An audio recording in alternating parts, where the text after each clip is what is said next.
Hello, ladies and gentlemen, and we are back, and I am here with Troubled Cat, aka Jerome, aka Troubled Cat. He's from that's his Troubled Cat is his name on Twitter. You can find his Twitter handle or Twitter link to his Twitter in the description below. Jerome, how are you doing? Fine yourself, thank you. I'm good. I'm good. All right. So, Jerome, I brought you onto the show to have an interesting conversation about the LGBTQ A plus. I'm not sure of all the things, and now I'm going to get canceled just for saying that. It's a long acronym.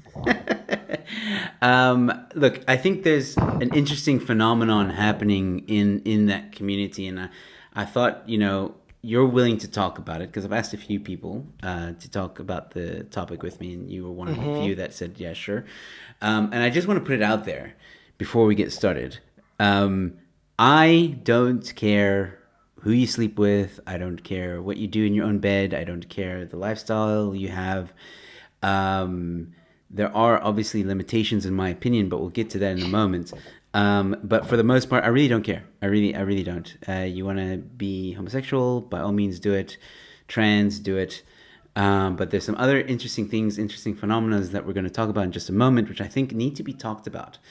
And Jerome, I'm going to give you a moment to just quickly introduce yourself, and then we'll start with the first question. Okay, so I don't have to lead with who I am. That was already covered enough. Do you know about me? There's not much. I like to talk about politics of video games. That's mainly the usual thing because that's how you came across me on Twitter. You hopped on a space and heard me speak. And I usually just either if I'm not on Twitter talking about these things, I'm writing articles to discuss the exact same things I talk about on Twitter. And there's not much else than that aside from that. All right. Well, look, I highly encourage people to follow Troubled Cat on Twitter. I think he's got some pretty awesome tweets. And man, the spaces you do, I'm always impressed because you're a young guy and you 22. and you have such a mature attitude, and I love it. So don't change that aspect. But yeah, so let's get into the nitty gritty, man. The LGBTQ A plus community, right? Where would you like to start on this? Because there's a few dark sides to it. hmm Where do you think we should start on this one? I'd say the politicization of the community. So from how it went from a movement to ideology, that's where we can start because that's what we usually see these days. Yeah. Well, perfect. Let's start with that. I mean, Mm. the I'm assuming that what you mean is, and you can correct me if I'm wrong, is that obviously the movement started at a specific point, which was to hmm garner acceptance for homosexuals, transgenders, all those people that are in that community, and I think for the most Yes. part they have gained acceptance. I think a lot of people in the Western culture do accept them. Obviously there are a few cases again that Exceptions. exceptions exactly, but for the most part, I mean, you're in some states you're allowed to get married. Homosexuals are allowed to get married.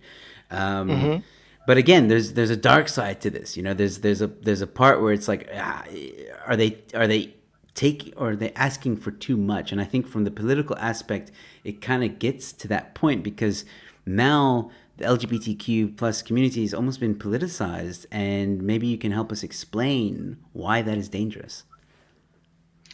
I can. The best way to explain it, obviously, is to start from when this actually happened, the whole politicization of the movement. So, in the 60s and 70s, you had the feminists also at the same time fighting for women's rights. And at that point, the feminists didn't want to work with the LGBT community because they were like, they still men, even though they're gay. However, they came eventually to a resolution and said, you know what, we'll still work with them. And that's where it actually started because how the feminist movement launched in the US, it actually started with a communist organization saying, you know what, we should fight for women's rights. And that's where the problem started, because when you look at the feminist movement, they have the same idea as the communists of the oppressor class and the oppressed class. So it's like with communism, it's the proletariat and the bourgeoisie. With women, it was women, men, and then with the LGBT community, it was everyone that wasn't straight and then the people that were straight. And that's where the problem comes about at the end of the day, because you now have this movement that was concerned about getting rights. But once they got that, the organizations that were still pushing for the politics at the end of the day still existed, and then they needed to get money. And so you had these organizations just pushing and pushing with the ideology, and then you had people that had cult of personality around them come up, and that's how we got to this point where it's such a political movement. Because, and I mentioned this to you, the whole case of Matthew Shepard. So when they found out what happened with him, they immediately ran with the idea that, oh no, it had to be a homophobic attack, it's a hate crime, and that's how that law got passed, because a lot of these organizations just ran with that idea. But then investigations were done and they found out no, it was his on and off again drug addict boyfriend and another user that unfortunately ended up assaulting him, and that entire incident led to his death. And that's where the problem comes in, is that you have these organizations just pushing for politics, ignoring everything else around it. And because you have these cults personality in the community, people just immediately follow along. It's something that we saw happen in 2020 and 2021 with certain pandemic issues. Yeah, no, absolutely. And I appreciate your censorship there in a sense. But I think everybody knows what you're talking about, and it's interesting that because I spoke to you or I brought up that Matthew case, and then you actually told me like that's not actually what happened, and I was quite shocked to learn the truth, because I'd been told obviously by mainstream media, which only like at the time when that happened, I thought mainstream media could be trusted. Obviously now I think different. We all thought that. Yeah. So yeah, I think another part of it that is becoming interesting is, you spoke about the ideology, and it's almost getting to a point where the ideology is taking over the movement completely, to a point where, like we said, this movement started for those individuals to get their rights, the rights to be gay, the rights to do the transgender and all that stuff. Now it's getting to a point, I feel, that it's almost like they're forcing it on other people, because it's like they claimed like, oh, you must accept us, please accept us. We started accepting, they got their rights. Now it feels like they've taken that the carrot a bit further, and they've said, okay, now you have to accept us and be one of us. Do X, Y, and Z. Yeah. Any thoughts on that? The reason with that is, like I said, it's the organizations and the cult of personality that exists. It's not the community itself, because I usually say the community is much like how the fair sex is, unfortunately. High agreeability levels, even if they disagree personally, they're still going to follow, so they can be a part of that community, which where is the problem lies.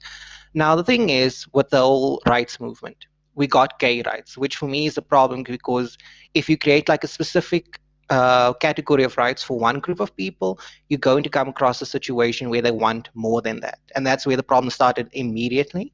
And then it just got worsened and perpetuated by the organizations just pushing for it. Because if we look at it, before, the big issue in the US, for example, was, gay marriage. And then it went on to feminism. Then it backpedaled back to the community, but now it's under transgenderism. And with transgenders, for example, that whole section, you'll find posters, let's say at pride rallies or things on Twitter saying, gay men should sleep with transgender men. So these are biological women who present as men, and they should sleep with them. Now it's like, why are you saying a homosexual man should go and have a sexual relationship with a woman? It's like, that goes against completely what his sexual orientation is. But they're like, oh no, it doesn't matter. They also mean. So the problem comes is that reality is ignored, and what other people want is also just immediately validated. Like there was the incident overseas, or I can even bring it back here to SA. There was a company that provides wedding venues for weddings and all of that stuff. And there was an incident where they had a same-sex couple come there wanting to use the premises. They said, no, we don't support this. And it was turned into a big issue. And then they decided, okay, you know what? We're going to now let people know right out the gate that we don't support this. And you still had a same-sex couple go there and turn it into a big show. So it's like people say no, accept it. If they don't want to offer you their business, there's someone else who's willing to take your money.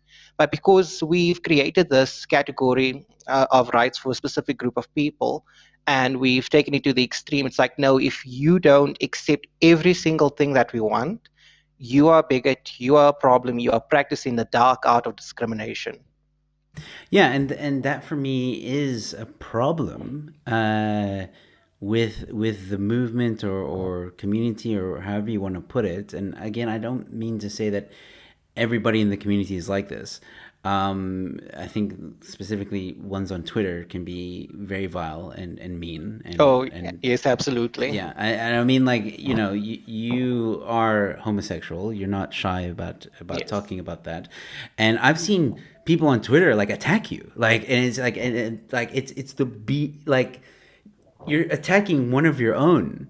This is how bad it's gotten. Like, just because, No, again, even though you're part of that community, in a sense, um, if you still don't agree with exactly what they say, you can be regarded as a bigot. And I mean, like, how does that make you feel,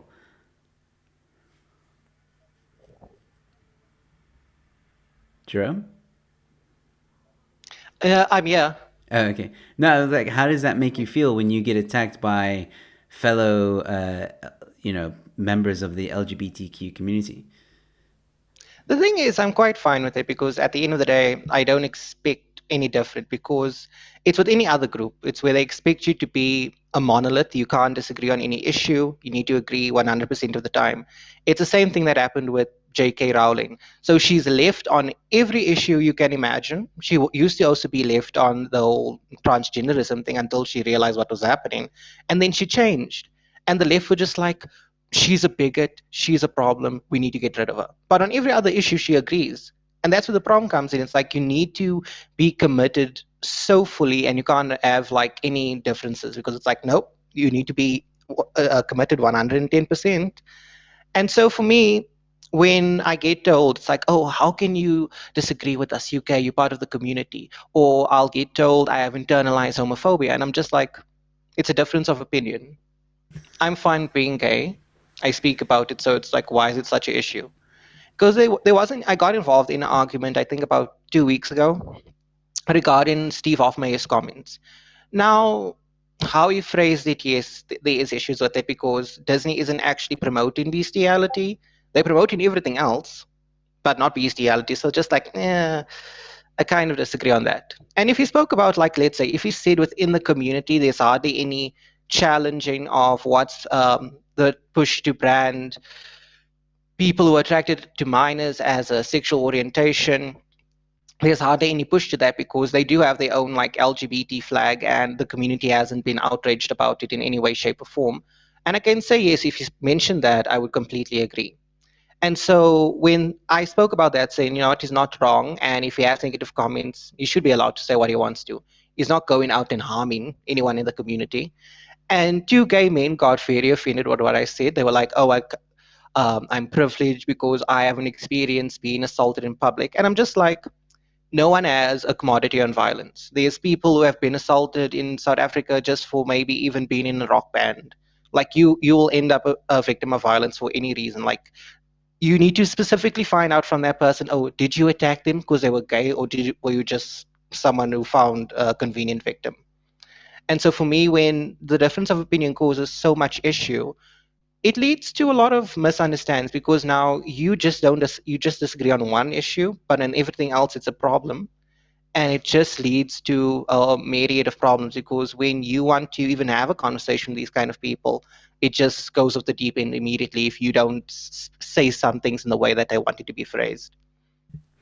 Yeah, I've seen it happen, and I think it is a very big problem. And I think the more conversations like this that happen, maybe it will encourage other members that are or other people that are homosexual or trans to also say, like, yeah, you know what, you guys or Jerome, you're right, and we should be not as I don't know what the right word is. Reactionary. Yeah, reactionary, exactly. To people's opinions, because at the end of the day, it makes people not want to talk about these issues or these problems or have honest conversations, which should be okay to have. I mean, you and I were a little bit nervous to even have this conversation from the beginning because we're like, oh boy, people are going to freak out. But I mean, at the end of the day, someone needs to have this conversation. And this is not at all a bash on the community. I think, again, I really, whatever your sexual orientation is, it doesn't bother me at all. I regard you as a friend. I enjoy your content on Twitter. I have a lot of other homosexual friends and so on. It really doesn't bother me. But I mean, I've been told by other homosexual friends that they're embarrassed of some of the things that the community is doing. Another example, which is also something that we wanted to talk about, was one of the homosexual friends, and I did ask them if I could mention their name, and they asked me not to, but Okay. they did okay for me to say this. So they were chatting to me once, and they were saying how it bothers them that kids in school are saying that they are bi or they're Trans. lesbian or whatever just for clout, just because it's the in thing to do, and it dilutes what the movement was all about. Is this something you would agree with? I definitely would agree with it. And you don't see just with children in primary school, high school. You also see it with celebrities. There's numerous female actors and singers that will say they're bisexual, and then you never see them in a relationship with someone of the same sex or the opposite sex. They just said it for the sake of saying it. The same thing, like for example, with Demi Lovato. She went from transgender to non-binary. The same with Elaine Page. She was lesbian, then she came out as non-binary, then she came out as transgender, and it's like, okay, when's the train gonna stop? And the issue is because at some point it became popular to be part of the alphabet community, and people don't question that. It's the reason why we have 600 more sexual orientations aside from straight, bi, and gay. Because when you look at the sexualities themselves, it's like, oh, I'm straight but I like the color pink, or I'm bisexual but I prefer people's personalities. It's like your preferences at the end of the day doesn't really impact what your sexual orientation is. And so you'll have people saying, oh, I'm this and I'm that, just for the attention. And that's where the problem comes in, is because now they wanted to do it for the attention, so they don't actually have any backbone going into this. So they're not like, oh, you know what, I am gay, I'm going to accept it. They literally just go in with the flow. So that when you have instances of, let's say, maybe, for example, Disney will release a film and they'll say, this is our film with our first gay character, but it's actually their seventh or eighth film that has a gay character in it. And then people will clap and applaud, and then they'll push Disney's message in as far and wide as they possibly can. But then they'll ignore the fact that when the film gets to the Middle East or China, the gay character just disappears completely. Or when like it's Pride Month, and then all of the West companies in the West will put a rainbow flag on their bio, but then the ones in the Middle East are just like, oh, we don't believe in Pride Month. What are homosexuals?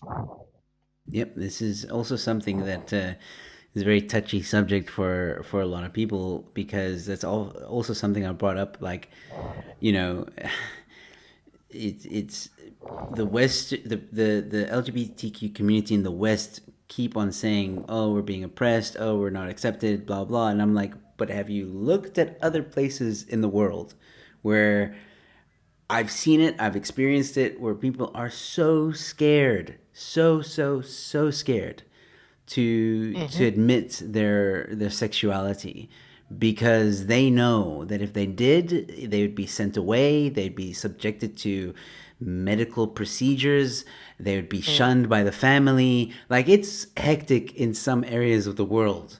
And for some of the LGBTQ community to say like, oh, the West still doesn't understand, I'm like, you got your anger is in the wrong place. Like I said at the beginning of the show, I do believe that most of the Western as society has accepted the LGBTQ community.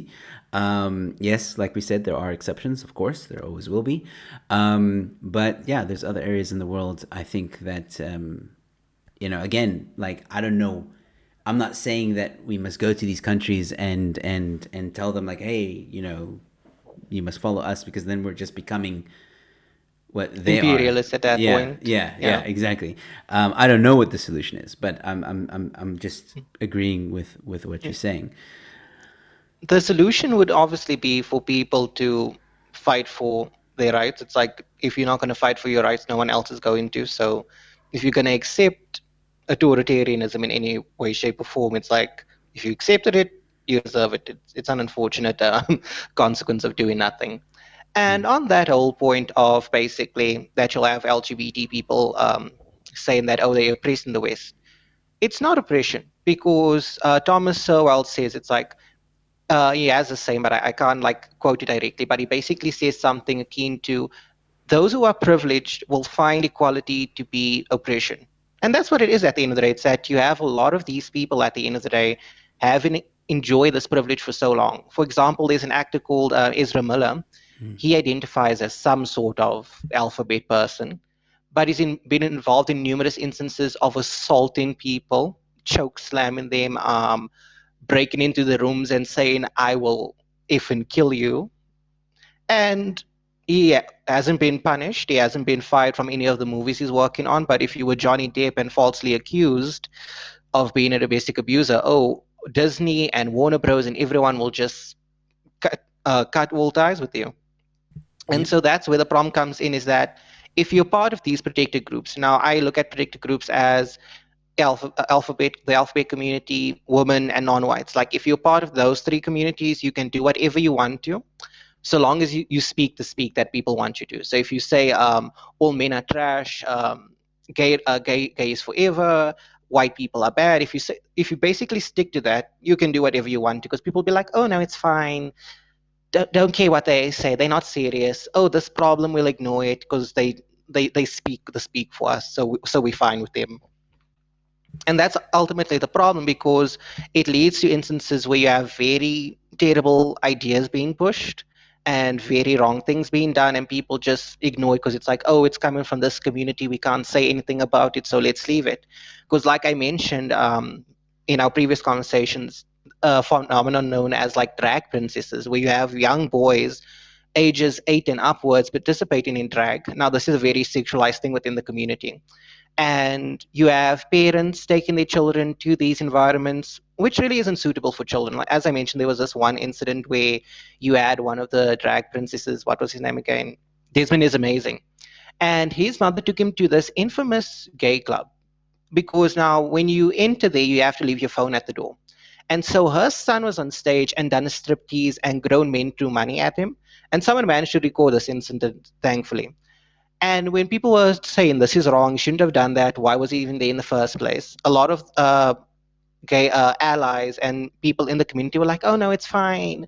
Um, he's doing drag. It's not that worrisome, blah, and all that stuff." But it's like, for everyone else that can see what's happening, you're exposing a young, impressionable child to an environment that's not suitable for them, because it's not just that's an issue in the gay community, that specific incident. It's a fact that there isn't any sort of like moral framework, so anything's acceptable. So you have high levels of promiscuity, high levels of drug abuse, everything just happens there. And when you want to have this discussion, people just go off the deep end, because it's like, oh, how can you criticize the gay community? You're straight, you have internalized homophobia. It's just a problem at the end of the day. And a lot of people just don't understand that, because it's like, oh, you can't speak on this issue because you're not from that community. But even if you are from that community, it's like, oh no, you must disagree for some reason. You must have personal issues. You must not love yourself. And it's like, so when are we going to solve the problem? When are we going to address the elephant in the room? Are we going to wait until it's so bad that people think homosexuals are pedophiles? Because we are at that point right now, where that issue that we had before with the community, where people are like, oh no, you know what? We can't allow homosexual men to adopt children because they're pedophiles. We can't do that. It's like, no, they can't adopt. And we got past that point, and now it seems like we're getting back there, because, like, for example, with the Don't Say Gay bill, it wasn't actually called that. It was more focused on as a parental rights bill, and it was about saying, you know what, children in certain grades can't learn about um, sexual orientation and sex ed on anything. So they weren't even going to learn about heterosexuality and how men and women have sex. That was also excluded. But now, because it took away the ability for the left to indoctrinate children, because it's not essentially about, oh, grooming children so they can be used as, unfortunately, sexual objects for deviance. It's more so that they need to get them to believe their rhetoric. So they're going to teach them anything, because it's the same thing if you look at like critical race theory. It's about teaching them to just be able to follow their ideology. Because the thing is, their whole stances on race switches 24/7. On one time it's fine if you're Asian, then in another instance it's not fine if you're Asian, you adjacent white. And so that's essentially what happened is that they want to indoctrinate children, because that's what Hitler done. He indoctrinated children, and he had the most loyalist of Nazis that we could imagine. And that's what they're doing, and they don't want people to challenge that, because it's are you familiar with the Libs of Tik Tok account on Twitter? Yes, I heard what happened. Yeah. Yeah, and what they've been doing is basically they go on Zoom calls, they collect screenshots and all that stuff, and they post it and what's happening. And they don't take a firm stance. They're doing what most journalists should do: just report on the issue, give the facts and evidence, and have people come to their own conclusion. And so they've been doing this with the whole "don't say gay" bill and everything else surrounding it. And they've been attacked for this, and they're not being attacked because, they want to build a pedophile cabal. It's more so that the left doesn't want what they want people to accept getting out of their control. They want to ease it to you. That's why if you look at like films and all of that type of things, there used to be like maybe one gay character here in the background, and then all of a sudden there was a gay character here, there, everywhere. They want to ease you into it, so by the time you acknowledge what's happened, it's like already too late. It's the same thing that happened with transgenderism. We had Caitlyn Jenner, and then suddenly from Caitlyn Jenner, we had a myriad of shows about transgenderism and talk shows and all of that stuff. It's that they want to control how it grows, and so by the time you realize, okay, you know what, it's gone too far, it's like, oh no, you can't do anything, because now everyone is so concerned about speaking the speak that they're going to put up with everything. It's the same thing that happened with Leah Thomas. It's that we in the beginning said, if you're going to have men compete with women in sports, the men are going to win. Regardless of where they ranked with other men, they are just going to win, because when a man takes estrogen, for example, his skeletal skeleton basically gets hardened. So now already we have a heavy skeleton. Now you take estrogen, and that just doubles. And so you're going to have someone who can outcompete any woman, even if they like the best athlete. And that's where the problem comes in. And so when we in the beginning said, oh, you know what, don't have them compete, a lot of women were like, oh no, they are women are real women, all of that stuff. And now that the chickens have come home to roost, now the women are like, maybe we should have said something, maybe we should have done something. And I'm like, acknowledge the fact that you allowed this, you enabled it to get to this point, and then fight it, and then we'll decide if we're going to come and join you. Because at the end of the day, we didn't create the problem. We spoke out about it. We were told we can't speak because we're not women and all of that fun stuff. And this is what the problem happened. It's because people were silenced from speaking. And whenever you had a disagreement, it's like, oh no, we have to deplatform you, censorship, just silence you to the point where you can't say anything you want to, even if what you say is important and it needs to be acknowledged. Sure. And again, everything you say is pretty much correct. I was going to ask you about the Don't Say Gay bill, but I think you've covered that quite nicely. I beat you to the punch. Yeah, yeah. But where do you fall on it, if I may ask? Like, do you agree with the bill, or do you disagree with it? I agree with the bill to an extent, because my whole thing is that what parents do nowadays is that they outsource their responsibilities to every single institution in existence except themselves. Like, it's your children, be responsible for them. And so I would rather prefer that sex ed doesn't get taught in schools entirely, and children don't learn about sexual orientation. If they need to speak to people, have a guidance counselor, have a professional, because at the end of the day, teachers have essentially become mouthpieces for ideologues. So I'd rather stay away from teachers at the end of the day. But the thing is, I can admit that you'll have parents that don't want to speak to this about their children, don't want to teach them. And so we need to counterbalance that in some way. If parents could be more responsible and accountable, then let's not have it in schools completely. But because parents, unfortunately, are irresponsible and unaccountable these days, someone needs to fill in the gap. And unfortunately, you have opportunists doing that. And that's where the problem comes in. I couldn't agree with you more. Absolutely, well said. I just want to break for a bit and just look at some of the comments that are coming through. Amy Justine Leroux saying Jerome looks good tonight. So obviously, a fan. Thank you. She also suggests maybe homeschooling children if possible. It's an option. Oh, Definitely no, that's a base yeah. option. Yeah. And JC saying, nope, this is something between parents and the child. Absolutely, that's what we're saying. And let me see if I missed anything. Okay, people have been talking quite a lot so far. It looks like people do agree with you and are enjoying the conversation, which is good.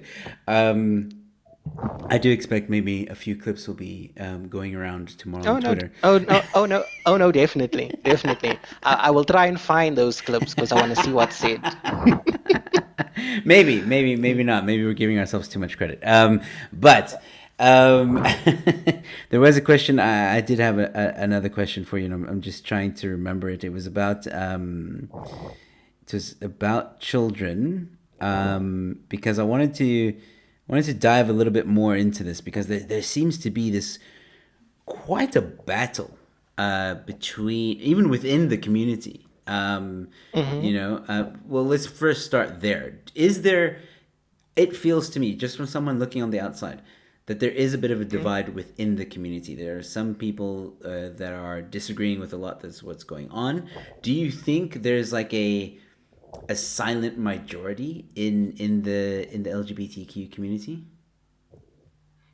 Oh no, definitely. I do think that's the case. But the problem is at the end of the day, it's like whether you're a majority or not, if you're silent, it doesn't matter. Because it's like a video game character always says that apathy is dead. It's worse than dead because at least a rotting corpse can feed the bees and insects. Like a corpse has more use than you just doing nothing. And that's the problem at the end of the day because it's like, yeah, you're silent and yes, you disagree with it, but it's like, okay, what are you doing beyond that? Are you speaking out on what's happening? Are you making people aware that you know what this isn't actually how the community is? It's a minority. And now this is the thing. It's like that minority just gets amplified and amplified to the point where you even have that silent majority participating in it because a lot of people are just so concerned about being part of a community that they don't care what they do. And so long as they there and they included, they'd be willing to eat a dead animal if it meant like, oh, they're going to get accepted. And that's the same thing we saw happen like with the past 2 years with the Winnie the Flu pandemic, is that people, just to be included and accepted, they will do anything. They don't care what's the cost. And that's where the problem comes in, is that people are just like, oh no, you know what? If I say something, people are going to find an issue, so let me rather just keep quiet and go with the flow. That's what creates the problem. And that's why the divide is so, how can I say, extreme, because the people that are supposed to speak out don't say anything. So when the one person says something, it's as if you're basically the second, not even the second coming of Jesus Christ. It's like you're the Antichrist walking on earth, and everyone needs to do something about you. Yeah, absolutely. I think, yeah, so where I wanted to go with this as well is like the kids, and you touched on it a bit now, is that whole, everyone wanting to feel like they're part of something. I feel like people get really worked up, and they should. I mean, we're talking about kids, it's the future generation. Some parents, rightfully so, should be very protective of their kids naturally, 100%. Not attacking that at all. But the LGBTQ community seems to neglect biology in a sense, where kids, and this is also probably going to get us canceled, probably. But I mean, there's years of research about this, that the kids are influential. Kids don't necessarily know male and female parts. You have parents that are saying that they're going to let their child decide on their gender and all this stuff. Again, I'm not telling parents what to do, but there is a danger that needs to be talked about when it comes to that. And the danger is, I feel, and from what I've heard and read, is that if sometimes if kids are let to their own devices, years later they might regret it, or they might start even, um, like we've seen, like you mentioned, the celebrities who jump back and forth. One day they're this, one day they're Mm-hmm. that, one day they're this, that they don't even know, and they actually cannot develop solid relationships. So what I'm getting at is, what is your opinion with this movement, or maybe movement is the wrong word, but this, I don't know what to call it. I want to say obsession, but I know that's a very bad No, word to no, use. With you can kids. you can call it as a characteristic of our times. That's the best way you can put it. Yeah. The When it comes to children, like I mentioned earlier, it's about indoctrination. Because if an adult is indoctrinated when they're a teenager or when they're an adult, you can convince them to change because it's not so entrenched into their identity that you're going to have to deal with basically uh, a death of their ego, where you're going to have to now try and build a new person. Like, you can at least do something with them. The problem at the end of the day comes in when you have specific people that indoctrinate children and then just work from them. Because, like you said, there's been studies on this. Children are impressionable, and children also don't know what they want. Um, you had kids that wanted to be Spider-Man and climb like him, but parents didn't take it seriously because your child was going to get injured. It's like common sense used to be in abundance, but unfortunately now it's a superpower. If you have common sense, you're the next Captain America. And that's the problem, because there was a study that I came across, and it basically said about almost 100% of children in their youth will identify as maybe being in the wrong body. So they'll be like, oh no, I'm trans. And then as they get older, they get more comfortable in their bodies, and then they change their mind. And then from that almost 100%, you have less than what, like 5% still saying that they're transgender. And that's it. And that's the issue, is that because now there was an incident here in SA, I think, I don't know if it was last year or the year before, but it happened sometime, where parents were trying to get their transgender son. So it actually is a boy, but he identifies as a woman, a girl. And they were trying to get him to use the girls' toilets, and for their son to be, pardon me, accommodated. And for me, it's like, no, the school doesn't need to do that. The school should be concerned about teaching your child education. That should be the priority. If you want your son to be accommodated, send him to a school that does. Because there's probably a school out there that's so progressive, they're going to fly to Alpha Centauri, take us in spaceships to a whole new world. Maybe there's a school that's that progressive. And you can take your son, who is in primary school, who doesn't know better, you can take him there. And if it causes problems later on in his life, you'll have to accept it. Because one thing also, with a lot of studies and statistics coming out, the younger children after transition, the more at risk they are of just going through the worst. So for example, if a child says, okay, they feel like they're in the wrong body, they'll get recommended puberty blockers. Now, puberty blockers, just it's the death of me. So now you're going to give someone who's developing puberty blockers, so stop them from growing. So now that means if they are actually suffering from gender dysphoria, they won't be able to go through with the process because their body hasn't developed. You've also made them sterile, so if they wanted children, unfortunately they can't have any. And these are the immediate effects that we know of. We don't know what's long-term consequences. And so you have children that are effectively left looking as a child, and they're an adult. Other instances, you'll have parents giving their children hormones when they're not supposed to. There was a case in the UK where a mother, single mother, now this usually happens in single mother households, no surprise there. And basically, she took her son to, obviously, a psychologist to find out if he what's wrong with him, because he tried to commit suicide. And they were like, no, your son believes that he's transgender, but we recommend that you wait. Which is important, because you could be going through a phase. Like I showed with that study, almost 100% of children in the youth were like, oh no, I'm transgender. And then as they got older, it's like, oh no, less than 5% still identified as that. And so the mother, going against the wishes of the psychologist, decided, okay, you know what, she's going to give her son hormones. Her son developed breasts, a softer voice, got more feminine. And then later in life, the son was like, Mom, I'm gay. But now the arm's already been done. And then in order now, then he wanted to get obviously a breast reduction surgery because he grew breast. No place in the UK wanted to do that. They were like, no, it's too risky. We don't recommend it.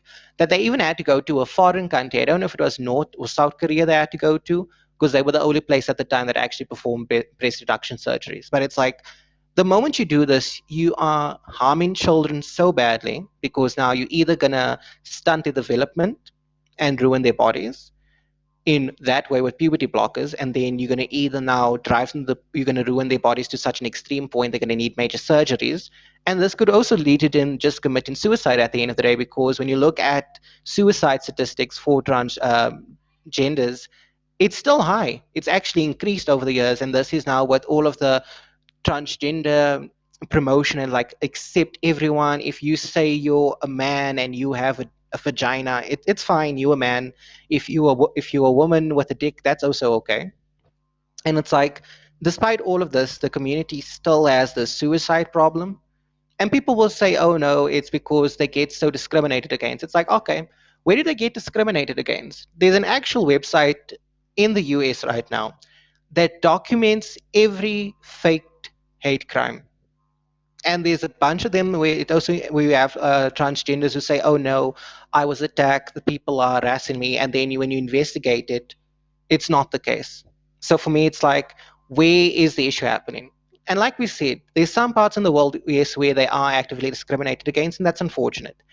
However, at the end of the day, majority of the time where we hear the complaints of, "Oh, we're oppressed," and "Oh, it's so bad," is from places that have done their utmost best to accommodate these people to the detriment of everyone else around them. Yeah. This is one of the reasons why I wanted you on the show because, again, guys, like you're 22, but yet you're so knowledgeable with history and you clearly do a lot of reading. And I feel like I'm learning something from you as well. And again, this was never a bashing on the LGBTQ plus A plus community, but more. I feel like everything you've said, it's rational. It's logic. It's like, hey guys, can we just take a moment to think and to analyze what we are doing? Because some of the side effects of what is coming out of this is not healthy, and I think people need to take it seriously from all walks of life. And having said that, I do want to look at some of the comments that are coming in. We had some questions coming in. Let me answer the questions. I'm ready. We'll just look at a few at the moment. I think Amy was asking with the website you just mentioned. She's wondering, is JC Smollett on that website?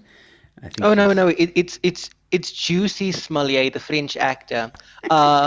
He isn't actually featured on the website, but he's the reason it exists. Oh, okay. His entire failed acting career benefited us in some way. Yes, and she says she is proud to call you her friend. Oh, so sweet. And I'm proud to call her my friend too. Yes, she's awesome.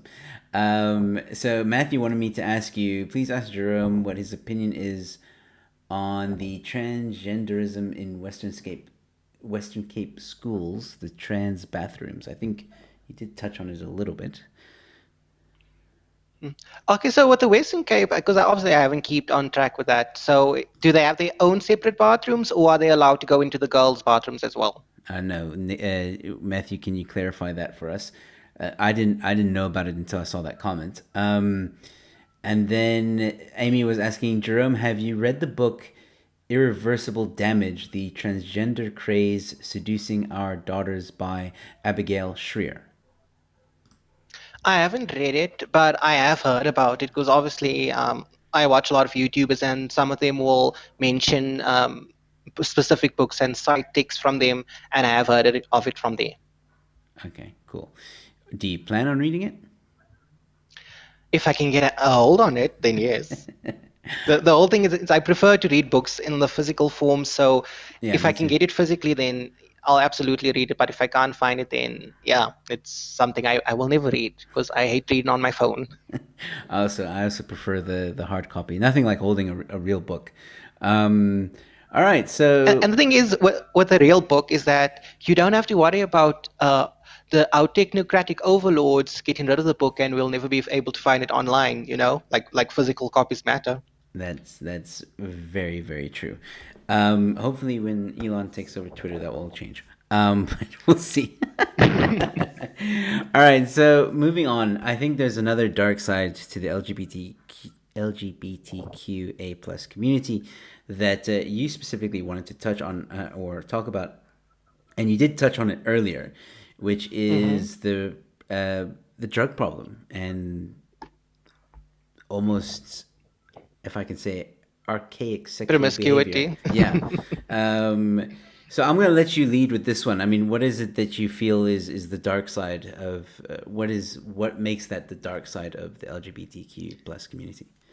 I'll have to say everything about it, unfortunately, Oh because wow. the reason Okay. I say, yeah, no, the reason I say this is because it's a response, an ideological response. So the reason why there's all of these problems within the gay community, where you have rampant promiscuity, drug abuse, and just a whole lot of hedonism, basically, is what you can call it, is because they're concerned about being different from heterosexuals. It's like we can't condone heteronormativity, nor should we perpetuate it, kind of stuff. It's the same way how feminists will talk about my patriarchy, like, oh, patriarchy is so evil, but we'll love to benefit from everything about it. It's basically that. It's like the reason why feminists push for basically not getting married and abortion, all that stuff. It's because they're reacting to what they perceive is their enemy, patriarchy. Because patriarchy is about being responsible, being accountable. So if you get pregnant while you're going to raise that child, you should get married, because being married, it's like, listen, you have two incomes. You have someone who's going to be able to take care of your home. It's like it benefits you, and it gives something for children. And so they just react to it. And the same thing happens with the gay community, where it's like, oh, you know what, we're going to be promiscuous and polyamorous because the straight people are monogamous. We're going to do that. Oh, the straight community doesn't do drugs. We're going to indulge in drugs. It's essentially that. And that's why I say it's a problem, because there's no actual effort to create an identity for the community that's based on anything meaningful. Everything is just a reaction, and they also just react to what, like, the organizations and cult of personality say.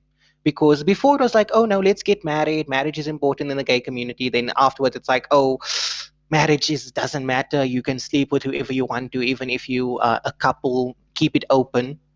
And that's where the problem comes in at the end of the day, is that you just have this immediate reaction, and everything bad is accepted. Because, for example, I've criticized polyamory in the gay community, because I'm like, why did you fight for the right to marry if you're not going to marry? If you're not going to respect the institution that exists just between two people? Like, why did you fight for that if you're not even going to attempt to at least do something with it?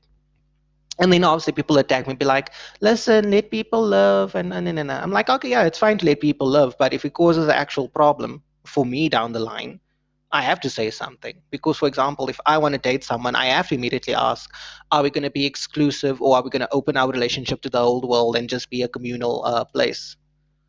And then you get a lot of backlash for that. And that's a problem because, for example, with the promiscuity, the issue with that is when you have a bad environment, it just breeds more toxicity. And so, like I mentioned to you in private, you will have instances where a lot of gay men in the community have been victims of sexual assault because of this exact thing. Because you have this rampant promiscuity, you have people that don't actually know what boundaries are, because they gay sex lounges in South Africa, where if you go there, you can get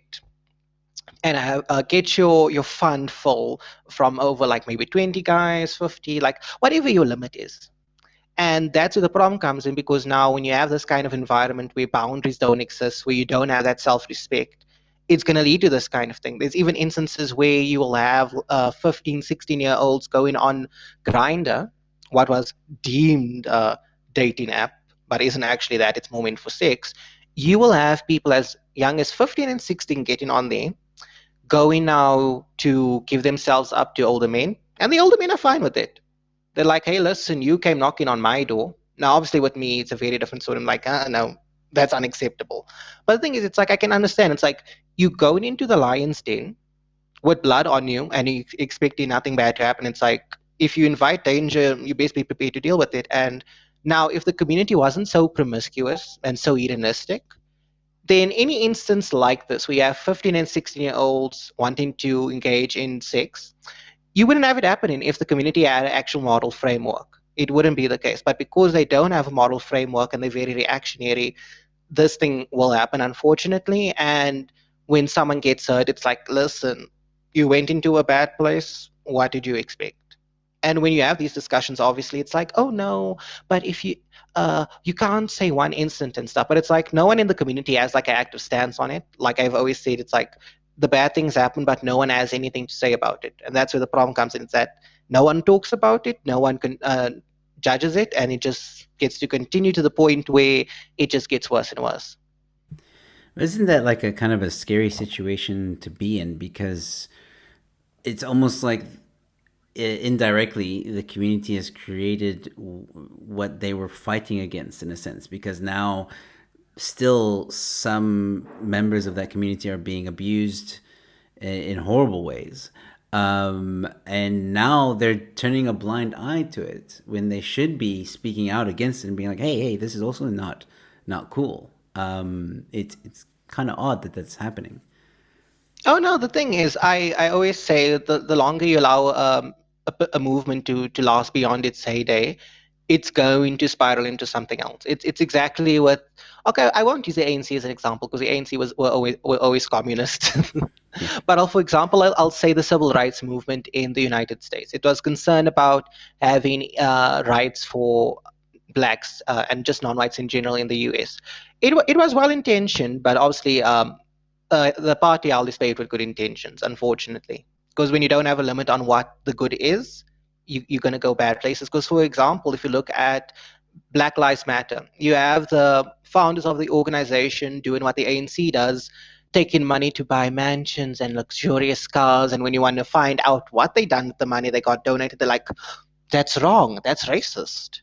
I'm fearful of the tax man finding out what I done with my money.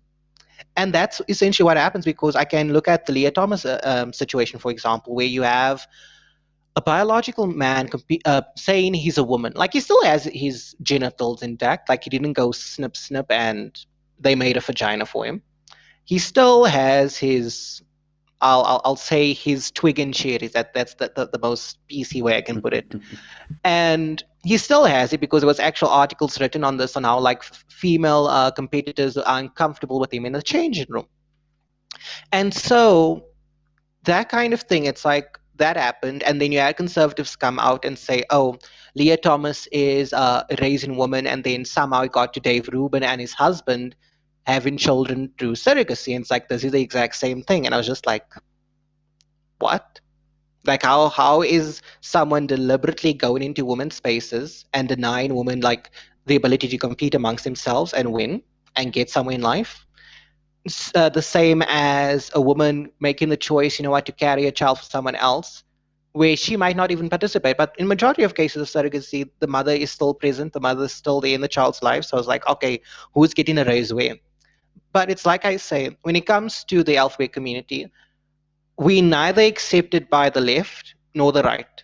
The left use us as a voting pig. So basically, it's like, oh, just vote for our issues, support us, because if anyone disagrees with you guys, we can say homophobia, transphobia, and everyone is afraid of the dark arts of being labeled a bigot. So they'll immediately keep quiet. That's why it's like if you criticize a show, for example, for having gay characters for no apparent reason, like it doesn't make sense, and then immediately they'll be like, oh, you guys are just bigots, you're homophobes, and then people keep quiet because they don't want to be labeled that. And so that's the kind of response you'll get if you touch on what the left does with us. It's like, oh no, you just haven't internalized homophobia, that's why you don't condone what we're doing. And then with the right, they also just use us as voting pigs. It's like, oh look, we gave you guys the right to marry. We're fine with you. Can you also vote for us, please? And it's like, okay, if we vote for you, what exactly is that going to get us? Because you do have these negative views on us, despite you saying you value freedom. Like, for example, Ben Shapiro, he's like, oh, I believe in freedom for everyone. Everyone should have the same rights. But then in the same breath, he'll say, but I don't believe that gays should have gotten the right to marry. It's like, okay, but we should all have the same freedoms, but you don't want us to get married. Like, don't you see the hypocrisy there? And so what's happening in the community is basically fueling that the whole ideas that still exist within the conservative community. It's given them more merit because now they can say whatever they want and be like, oh, you know what? We said if you gave gays the right to marry, they're gonna go down the slope with it. Now you see this is happening. We were right. Now the thing is, it's not the community itself, like I said earlier. It's the political organizations that represent the community. It's the cult of personality. It's the organizations that also just promote the exact same thing, like your Disney, Coca-Cola, all of them. And even this is the interesting thing. The reason like all of these brands and corporations will pander to every community under the sun is because of something called an ESG score. So the ESG is basically a hedge fund scheme, and basically it has three aspects. It has environmentalism, social, and my hand's not even in space, and governance. So it's those three. It's the ESG, and basically, if you fill like all of the boxes, then places like BlackRock and everyone else that like funds these hedge funds will give you money. And so that's the reason why you'll see a lot of these corporations pushing like certain messaging, even if it like loses their money, because it's like, listen, they're going to get paid off by BlackRock and everyone else. Those people have money that could pay off a country's debts that are in the trillions. Like they can pay people to just push their messaging. And that's why, like, even with Disney, as much as Disney's stocks are tanking after what's happening, they're still going to be able to function. Like they said, they're gonna make sure that majority of their programming is LGBT friendly and has gay characters coming out the wazoo. Until it gets to the Middle East or China, then it's like, oh no, what happened to the gay people? Yeah, no, absolutely. I think you were also saying that like people get paid to promote the message as well, especially I believe in gaming, the gaming industry as well. Oh yes. So the ESG, anyone can apply for it. Like Okay. if you can set up a company or an NGO or whatever, you will get paid by this hedge fund. And that's why like even video game companies do the exact same thing. Like my first podcast episode that's going to probably be out this weekend. I talk about this. Like I give an example. It's like if a game is like super HJW, so you have a black transgender woman as the game's protagonist, and the game flops. It's like, listen, the ESG is going to cover them with money. And then here's another thing. So, like comic books, for example, comic books have also gotten like very LGBT pro and everything else in between. And so, what some comic book companies do is that they actually, to get tax breaks, they will say to schools, hey, listen, buy our book. Buy our new comic book where Superman's son is suddenly gay and he's making out with his environmentalist boyfriend because Superman and his son have the ability to, you know what, freeze things, heat vision, ice breath, those kind of things. They could move the planet further from the sun, like actually deal with climate change. But it's like, no, let them go protest because you know what, we need to speak the message. The message is important. Yeah. No. And obviously, this also adds to the danger of maybe I guess not really educating people correctly on the issues or the movement itself. Yeah, no, definitely. Because at the end of the day, like for let's look at climate change, for example, because we did speak about that right now. We were told over 100 years now almost that, oh, the planet's going to end in 1930, the planet's going to end in 2000, the ice caps are going to be gone and everything else. And it just leads to the exact same thing, is that you have this fear mongering and this propaganda, and you have like the suppression of actual facts and information. That's why, like, for example, if you'd want someone to actually report on what happened with George Floyd appear on a mainstream channel, they wouldn't have him on because it's like, no, you're challenging the message. We can't have facts. And that's why you have, like, in the media, they'll say one thing and people will believe it because people don't go and look for other information. And if you go on YouTube, if you want to find the other information, it's going to be probably like watered down because content creators can't say certain words or use certain information because you'll get banned. Like, for example, on Twitch, if let's say you were on Twitch and you got banned, and then someone decided to now you have your picture in their live stream, they could get banned just for having your picture. They didn't say anything. They just had your, yeah. So just having your picture is a punishable offense. Jeez. But now here's the interesting thing. Twitch is owned by Jeff Bezos. And Jeff Bezos bought the Washington Post. Yeah. And the Washington Post was very concerned about Elon wanting to buy Twitter. It's like, here's a billionaire that speaks the speak. He says, let's do something about the environment. Let's talk about gay. Yet he'll travel the world in his super yacht and have people deconstruct bridges so he can travel and pollute the world. But he doesn't get any nonsense. He doesn't get told, oh, you're bringing World War III, you're evil, the next Hitler. But now Elon Musk, who doesn't speak the speak to as much of the extent that Jeff Bezos does, he just gets attacked immediately. It's like, oh no, Elon wants to ruin the world. Elon wants to promote bigotry and hatred. And it's like, okay, so we must eat the rich and tax the rich, but if they speak the speak, they fine. Like, hypocrisy. Yeah. But we see this a lot. We see this a lot, not just in the LGBTQ community, but also around the world. Like you've just mentioned now, these examples. I just want to get to some of the comments that are coming through here. Matthew did clarify what he mentioned earlier. So he said he heard there are trans bathrooms and genderless uniforms. He doesn't mind the uniform aspect of it, but the bathrooms. Do we want a second Virginia school incident? That's his question. Yeah, no, like my thing is, like I say, I don't believe schools should be doing this. Like at the end of the day, what should be important is education, seeing if people are able to follow the rules. And the reason I say this at the end of the day is that, for example, at my previous high school, there was a whole because the Pretoria girls had an incident of like, oh, we can't have our natural hair and blah blah blah. My thing is, it's like, listen, if you want to have a fashion show about your hair, wait until you're out of school, because your hair can be distracting. If someone sits behind you and you have an afro, they're not going to be able to see the board. Like, we should focus on education. So having these kind of bathrooms falls under the same category for me. It's a nuisance. It doesn't need to be there. We don't need to be tolerating people's identities. Like, oh, listen, if you're getting bullied, different story. Something needs to be done about that. But if you're not getting bullied, you don't need a special bathroom for you. You don't need a special uniform. You need to just be there to learn.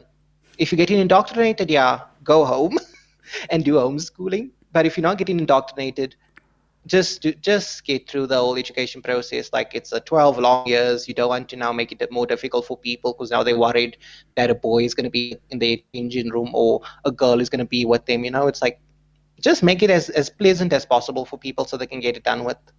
Yeah, no, absolutely. You go to school to learn. That's what you should be doing. I think I'm going to ask you one last question, and it's something that you've mentioned a few times in the stream. Internal homophobia, I believe, is the term, if I'm not mistaken. Oh yeah, internalized homophobia. Homophobia. This is another aspect of, I think, is a bit of the dark side as well, where you have people in the community creating these derogatory terms to fellow people in the community, right? So this internal homophobia, I think, or internalized homophobia, I think is part of that. Correct me if I'm wrong, but no, it definitely is. Just for those who may not know what that means, can you explain what that means? To everybody. Yes, I can. So in obviously now the first word that gives it away, internalized. So it's inside you. It's a part of you. Like it's something you personally have to deal with. And then obviously homophobia. So homophobia is like the fear of homosexuals. By people who say it's the hatred. I'm like, I just don't care. But that's me at the end of the day. And so basically what you'll have happen is that if you disagree on some sort of issue, then people will be like, oh, you have internalized homophobia, you don't love yourself, you should deal with your issues. And I'm like, I don't have any issues. I'm openly gay. If I had internalized homophobia, I wouldn't be saying I'm gay. It could. And now obviously when that gets said to you, it's like, okay, is my opinion suddenly invalid? Are we not going to tolerate what I have to say? Are we just going to ignore it? And that definitely is a problem because, like I mentioned with an earlier instance of like, you have people saying, oh no, transgender men, so women who present as men. It's like, no, as a gay man, you should sleep with them because they might not have a outward penis. Their penis is inward and they can put strap-ons on and everything in between. And then it's like, no, that's just, how can I say? For me, it's quite similar to what you used to have conservatives say. It's like, oh, you just haven't met the right girl. Like, we'll get you the right, we'll just have sex with her, and you'll be fine. It's just a phase. For me, it sounds exactly like that. Like it's a reverse of homophobia. But the thing is, I don't believe in reverse anything. It's homophobia, it's racism. It's just that it's like there is a name for it. We don't need to be fancy and add something else to it. And so it is just homophobia. But now, obviously, because you disagree, you need to have an issue with you. Your difference in opinion can't be genuine. It can't be because we actually have a problem in our community. It's because you're the problem and we need to deal with you. And if that means we have to ostracize you from the community, destroy your life, it's completely fine because we're doing it for the greater good. It's for the good of the community. This is why we need to do it. And that's where the problem comes about, because a line is never drawn on what is an acceptable response to someone that disagrees with you. Before, it used to be like, okay, you know what, we'll speak. If we can't reach an ultimatum, a compromise, then it's like we won't interact with each other. But now it's like, no, you have to accept what we do and say 100% of the time, or you're the problem. We need to take extreme action against you. And that's where the problem comes in at the end of the day. Because I can definitely say this to you. With the way the community engages with a lot of people, just when it comes to having conversations or wanting to speak on an issue, people are actually growing to dislike and detest the community. Because if you look at like recent statistics on acceptance and tolerance for the alphabet community, it's gradually going down. And eventually it's going to reach a point where people are going to be like, okay, listen, you know what? I'm going to be actively homophobic. I'm going to be actively transphobic. And we're going to see problems because we can, in some places we're seeing that right now where it's like, if you gay, it's like, listen, we don't want to see, just keep going. And that's eventually what's going to happen, because the pendulum always swings. It will swing from left to right, and at some point we're going to see the pendulum swing again, and we're going to have basically a whole 180 on what we see now. And the people that are going to be to blame are the people that were silent about this and the people that were actively participating in it. And then unfortunately, the people who didn't do anything to promote this and actually spoke out on it, they're going to be the people that are also going to experience it. Look, Jerome, I couldn't agree with you more, and I applaud. I don't want to say, I don't know how you're going to feel if I say this, but I applaud you being willing to have this conversation with me, because I've asked a few of members of the LGBTQ community to come on the show and talk, and they'll happily tell me exactly what you're saying at a braai or in private or whatever. But to get someone to come onto the show and be honest and say like, yeah, this is something we need to talk about, it's really difficult. And it goes to what you've just said, the way that the community is shunning its own members is, to me, something that they need to take, those individuals or those corporations or organizations or the political side of things that do that need to take a good hard look at themselves before they destroy what the community was being built on in the very beginning, which was acceptance. Exactly. And I think on that note, we'll end it there. But before we completely end it, I do want to go to some of the comments. I saw a very sweet comment come in from Leslie Callis, who says, Jerome, you are a breath of fresh air. Common Sense 101. Love this live. Thank you so much, Leslie. Thank you so much for tuning in and saying that. And for the majority of the stream, I've been keeping an eye on the comments, and most of them are very impressed with what you've had to say. So, Jerome, once you have that podcast on, send me a link to the main page, wherever it is, and I'll definitely promote it on my channel. Matthew also saying, Jerome is the right-wing part of the LGBTQ. Oh, I have to disagree with that. I'm on I'm not a part of any wing. I have as much issues with the left as I do the right, Yeah. because for me, it's like I always say, conservatives are progressives driving the speed limit. They have their own form of authoritarianism. They just go about it very differently. It's like I'll rather be an objectivist. That's my stance on things. Yeah, and maybe one day I can have you back on the show and we can chat. Maybe part of my panel discussion to chat about because I know you enjoyed the discussion I had with Dwayne Yes, on I did. liberalism. So I'm keen to maybe have the both of you come back on and we'll talk about left wing, right wing objectivism, and see if we can come to some kind of interesting discussion with that, because my panel Yes, nights are not definitely. about right or wrong. It's more about just having an open discussion. And look, I'm gonna put an offer out there for people who watch this. Okay, if there's anybody right now that is watching this or watches this later that's part of the LGBTQ community and has a problem with something that we've said, I am willing to put it out there and say, hey, reach out to me. My email isn't hard to find. You can find it on my about on the YouTube channel, or you can go to my website, which is linked in the description. Send me an email. I'll discuss it with Jerome and see if he wants to also be a part of the discussion. And you can come on if you're willing to, and we can have a discussion, a very civilized discussion Oh yes, about, please lead with yeah, civilized. civilized Because of discussion. the yeah, because the thing is, it's like the moment someone is uncivil towards me, it's just like, No, no, it I won't goes stand for that. places. I won't Yeah, stand for yeah. that. I won't stand for that No, either. because you've probably seen my interactions on Twitter. The moment someone disrespects me, I'm just like, okay, it's my time to show you how to be disrespected. And yeah, I don't want that on my channel. No matter who, I don't want people disrespecting any of my guests, even in the chats. And anybody who comes on this show, I advocate for open discussion and free speech. You know Hmm. this, but there's no need for insults or being uncivil. So again, if there's anybody that wants to challenge what we've said, by all means, I'm more than happy to have that discussion on this channel. So there you go. If there's anybody that does have a problem with what we said, come onto the show. Let's have a discussion. I would love if the woke Twitter people that we all know They won't. and love deeply, I would love I would love if they would have the backbone to come and discuss with us, but obviously they're not going to come on and talk. They're going to rather have a good old circle jerk amongst themselves talking about this video live stream. Yeah, probably. You and I are going to become infamous in the next few weeks. Maybe. I don't know. Who Oh no, knows if they. I was already infamous. I think the time I done that space called "Why Are Blacks Arrogant South African Edition." Like I was Oh, already famous okay. there. People try to dox me.